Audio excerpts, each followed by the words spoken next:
मान लो कि आपको याद है तो बता देता हूँ।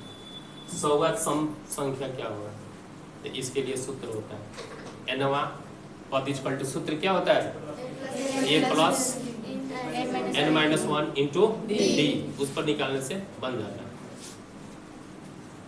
इतना बिल्कुल समझ में आ गया है? चलिए तब यहाँ पर समझिए, सबसे पहला एपी का व्यापक रूप। एपी का व्यापक रूप क्या होता है? तो पहला पद को a1 सूचित करते हैं, एक दूसरा को a2, तीसरा को ये कहाँ तक होता है? पहला पद, दूसरा पद, तीसरा पद, चौथा पद ए डैश डैश an, यानी इसका अनंत अंत नहीं है। इतना सबको समझ में आ रहा है?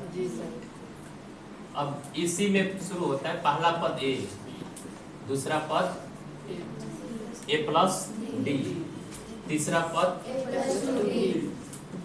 चौथा पद, ऐसा ही डैश डैश हो जाता है। जो भी पद निकलना होगा तो a plus n-1 into D, ये भी याद रखना है ताकि आपको कोई भी पद निकलना हो तो आसानी से उसको निकाल सकते हैं।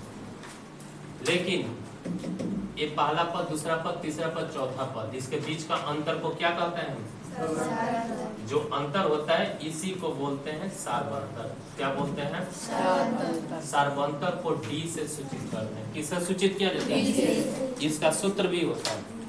सूत्र जरूरी नहीं है कि कोई एक निश्चित है, निश्चित सूत्र नहीं होता है। a2 माइनस a1 या a3 माइनस a2 या a4 माइनस a3, ऐसे भी हो सकता है। आपके दिमाग में आ रहा होगा यही क्या होगा। मान लो कि आप में कोई क्वेश्चन बना रहे हो, 100वां पद हो, तो 100वां पद में से कौन सा पद माइनस कर लेंगे? कोई दिक्कत? ये सब किसका सूत्र है?